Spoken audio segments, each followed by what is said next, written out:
lograr que esta intervención se consolide, no tiene todavía un reflejo importante en el financiamiento que nosotros tendríamos que tener como sistema de salud para que en los lugares, y no digo en todos los lugares, pero en los lugares donde tenemos población rural y donde tenemos población que está distando del establecimiento de salud en varias horas, tendría que tener una casa de espera que esté preparada para poder recibir y mantener a las gestantes durante varios días.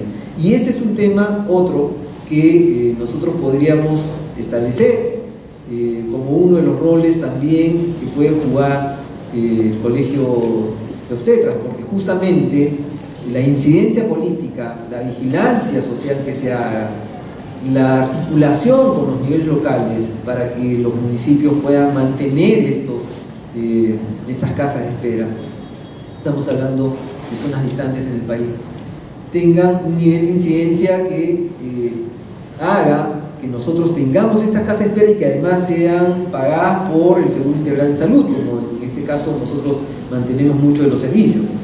Entonces hay un conjunto de respuestas que se han tejido, pero no todas las intervenciones están siendo tan intensivas o se han dejado de lado en algunos casos, pensando que el problema se resuelve en los servicios. La verdad es que parte del problema se resuelve en los servicios. Hay muchos otros elementos que hacen falta trabajarse a partir de la comunidad, desde que la misma mujer reconozca los problemas a través de una detección de los signos de alarma que pueda tenerse, la organización de redes de referencia, el mantenimiento de las casas de espera, el trabajo para lograr que nuestros servicios presten una atención de calidad con profesionales entrenados y que tengan una buena capacidad resolutiva, el financiamiento para que esto sea constante y otros elementos de política regional y nacional que tienen que darle soporte a todos estos elementos. Con el esfuerzo que se hace, lo que hay que reconocer es que nosotros todavía no estamos en la capacidad de controlar cada establecimiento, es decir, de tener una mirada de lo nacional hacia cada establecimiento para asegurar de que todas esas condiciones, todos estos ingredientes que deberían formar una especie de lista de chequeo, que sí podemos hacer desde los colegios regionales y desde las organizaciones que podemos tener en el nivel de base de la profesión, puedan mantener el estándar que nosotros necesitamos que se cumpla para poder mejorar la salud de la población. Parto por cesárea. Estos vienen en incremento. El 28.6% de los partos están siendo registrados por cesárea, más en Lima metropolitana. 41.3% de todos los partos están sucediendo por cesárea en 2014. Y por quintiles de pobreza, el 8.8% de las mujeres que se encuentran en el sistema de pobreza son atendidas por este procedimiento. 56% de las que se encuentran en el quintil superior son atendidas por este procedimiento. Tumbes, 51% de atención del parto por cesárea. Lima, 39.8%. Puno, 10.1%. Si vamos al promedio, al nacional, 28.6%. Entonces es una situación que también debe invitarnos a la reflexión, es decir, no solamente es un procedimiento para salvar vidas, en algún caso se convierte en una presa del mercado y este elemento tiene que ser vigilado, obviamente. Los riesgos que acontecen en la cesárea y los que vienen después con los partos subsiguientes hacen parte de todo este cortejo de dificultades sanitarias que luego vamos a tener que enfrentar. Adolescentes, madres embarazadas. Dentro de nuestra meta de lograr que para el 2015 nosotros tengamos el acceso universal a la salud reproductiva, tenemos que hablar también del nivel de intervención que nosotros tenemos alrededor de la maternidad en la adolescencia. Partimos con una línea de base de 11.4% de adolescentes que eran o habían sido madres en el año de la encuesta. Hoy tenemos 14.5%, hemos subido en esto. Y probablemente podamos tener muchas explicaciones del orden de lo sociológico. Lo cierto es que tenemos una débil todavía intervención en este nivel. Hay lugares en donde no solamente tenemos el problema, sino que ha crecido significativamente. Amazonas 5.7%, la libertad, perdón, 6.7%, la libertad de manera similar. Ica 5.5%, el crecimiento de su línea de base. Y en pocos lugares hemos reducido esto, ¿no? Entonces es importante que nosotros señalemos cómo es que este problema sigue concentrado y especialmente en el ámbito de la Amazonía. Y aquí no vamos a tener una explicación de chiste. El tema es cuán vulnerables son las mujeres en diferentes lugares, especialmente, y pensemos en quiénes son, las más rurales, con culturas donde la protección social del Estado y la protección familiar, las diferencias en género, todavía juegan contra la mujer, la oprimen, y de muchas maneras terminan victimizándola, en el sentido que esto podría ser interpretado como tal. Es decir, es un atentado que nosotros tengamos adolescentes que se están embarazando y muchas de las cuales van a fallecer o van a tener una muy mala calidad de vida posteriormente. No es un tema aquí que nuevamente tengamos que discutir a profundidad, pero en estudios que nosotros realizábamos, el hecho de tener el antecedente de una madre que también había sido gestante en la adolescencia, de tener hogares que no estaban, o que eran disfuncionales, o en los que se ejercía violencia contra la mujer en el propio hogar, terminaban multiplicando en casi 20 veces, en términos de factores de riesgo. El OR está en 20 veces más que aquellas mujeres que no tenían esas condiciones.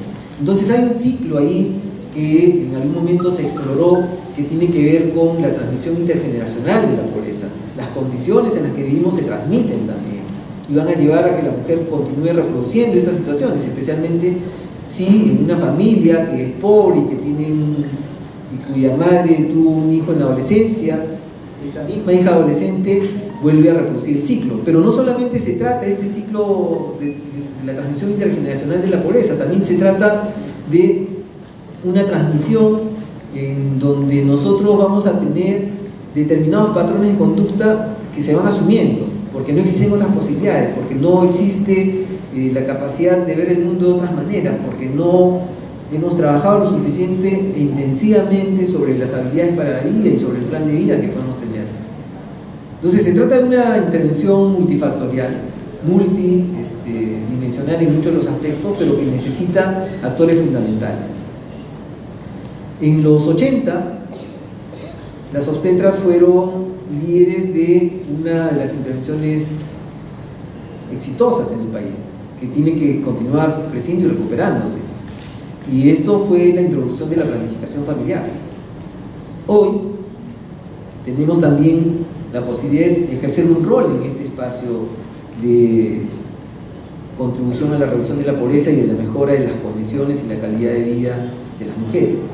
Si nosotros lográramos posicionar a las obstetras como quienes pueden ejercer un rol fundamental, no solamente en la atención de una condición como puede ser el parto o de la consejería alrededor de él, sino también como aquellas que pueden prevenir las muertes maternas y especialmente un desarrollo apropiado en términos de los liderazgos femeninos, trabajando alrededor de las adolescentes y cómo es que esto puede resultar en romper este ciclo que tenemos, en donde no solamente entre la familia, sino en comunidades enteras, en distritos enteros, no es un fenómeno infrecuente que tengamos a gestantes adolescentes. Es decir, lo raro es ver a alguien que no sea adolescente que está embarazada.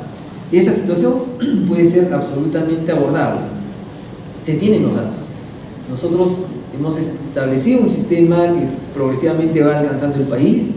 Hoy día tenemos proyectados cerca de 500.000 recién nacidos que deben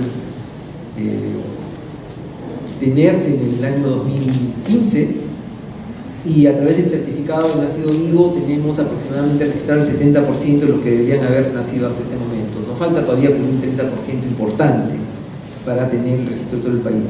Y ese registro que hoy día tiene 218.000 niños que se registraron al momento de nacer, nos dice que hay 9.300 gestantes adolescentes, que fueron gestantes y que han registrado sus partos, y sabemos dónde están viviendo, sabemos en qué distrito, en qué comunidad, y cuáles son las condiciones que se le asocian, en qué colegio, en algunos casos, porque el sistema de información ahora nos permite tener toda esta información, este dato.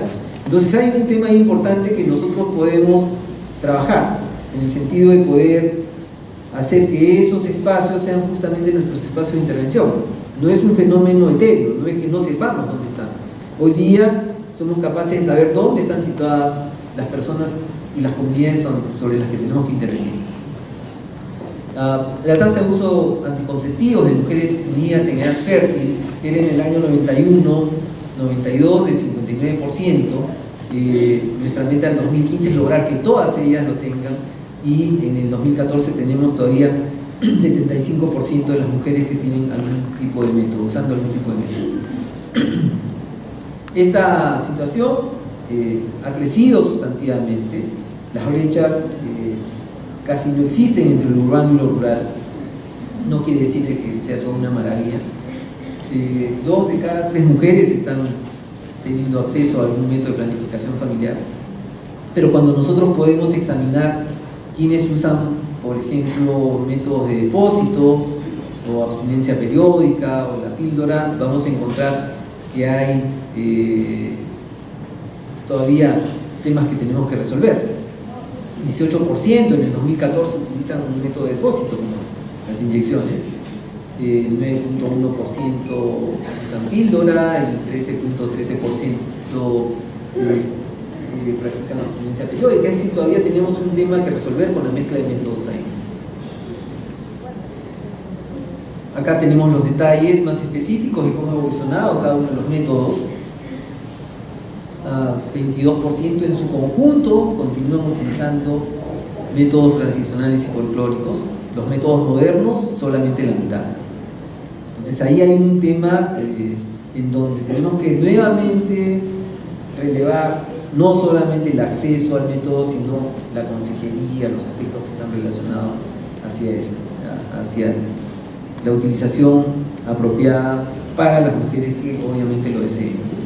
No están usando métodos anticonceptivos 26%.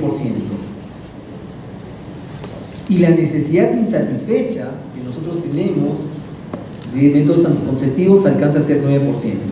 Es decir, aquellas mujeres que deseaban no tener hijos o que querían postergarlo, y que no tienen acceso o que no tuvieron acceso a un método de planificación familiar.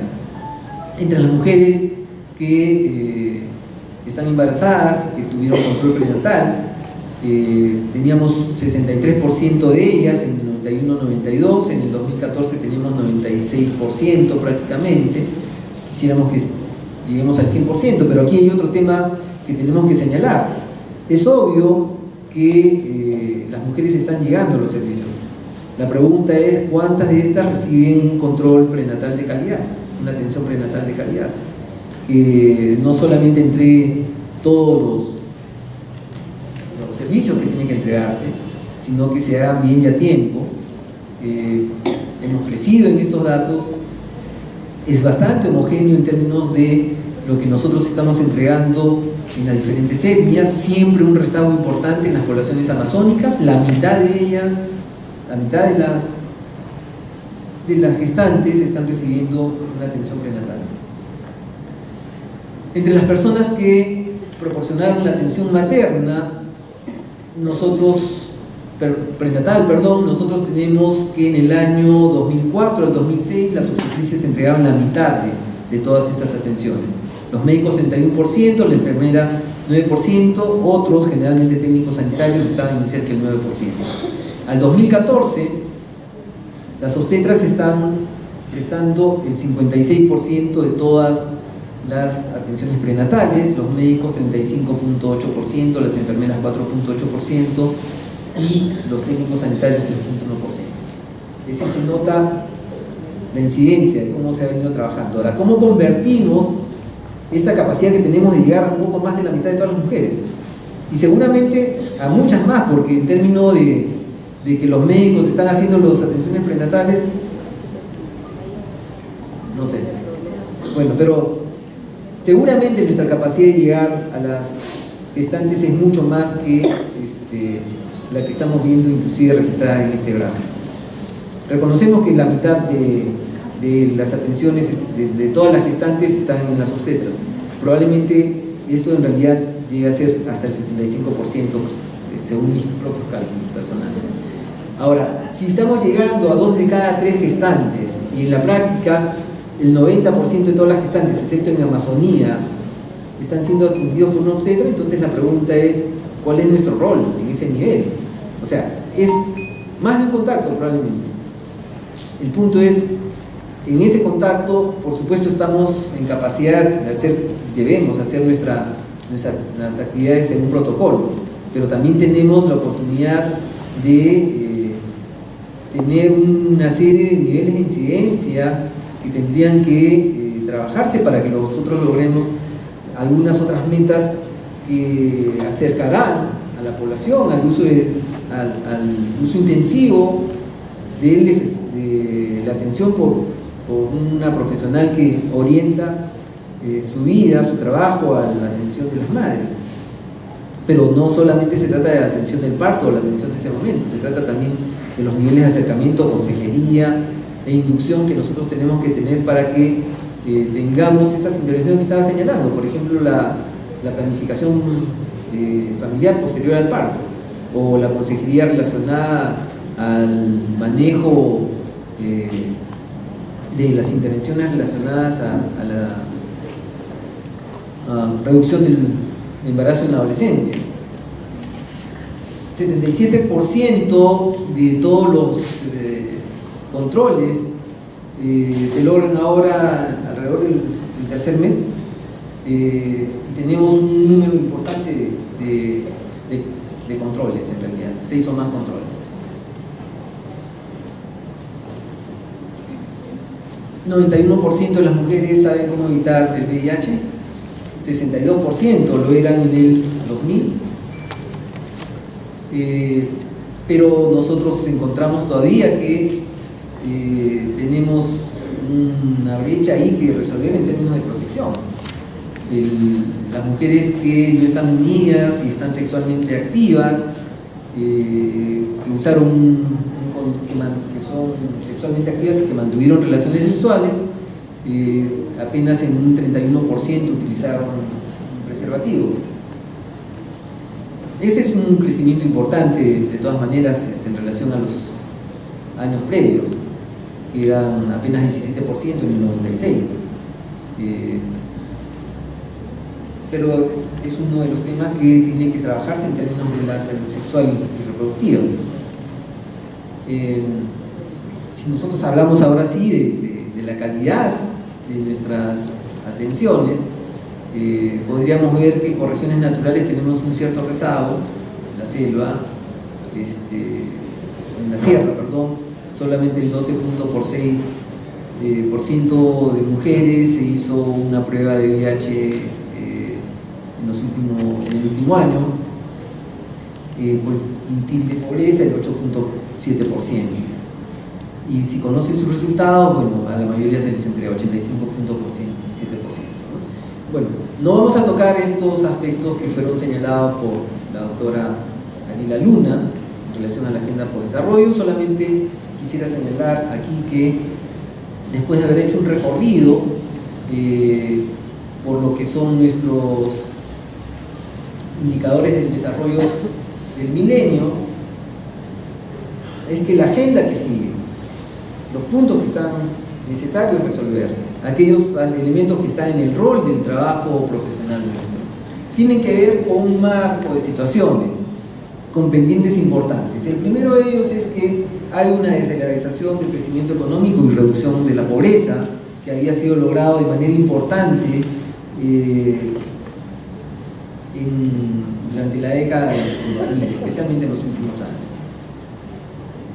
La desigualdad igualmente decreció, pero América Latina en general, en el país también, todavía tenemos brechas importantes en términos de igualdad. La desigualdad continúa y la cohesión social también es uno de los desafíos que tenemos que resolver. 167 millones de personas todavía están con estos problemas de integración, y para nosotros es de vital importancia lo que señalaba, que nadie se quede atrás, que coloquemos el desarrollo sostenible en el centro, que logremos ser una sociedad más inclusiva y que podamos construir instituciones que sean eficaces, abiertas y responsables para todos. Este último punto atañe también a los colegios profesionales, porque tenemos, como vemos, un esfuerzo importante en el que la sociedad civil tiene que contribuir especialmente para poder reducir estas brechas que tenemos en términos de la calidad de atención, de las capacidades que nosotros podemos entregar, articulando sistemas de respuesta locales que permitan integrar a todo el conjunto de nuestra sociedad en lo que es la razón de ser de la profesión. La atención de las gestantes, las madres, especialmente en la orientación de la salud sexual y reproductiva de ellas, cualquiera sea su edad. Bueno, esta presentación ha llegado a su fin y espero que podamos encontrarnos en cualquier otro evento para analizar con más detalles algunos de los aspectos que han sido mencionados aquí. Hay muchos de ellos que merecerían tener un desarrollo a profundidad y sin duda la participación activa de ustedes en el análisis de los datos. El día de hoy nos queda reconocer que a pesar de los avances que tenemos, hay una brecha importante que solamente va a ser resuelta en la medida que hay una participación intensiva de toda la sociedad. Muchas gracias.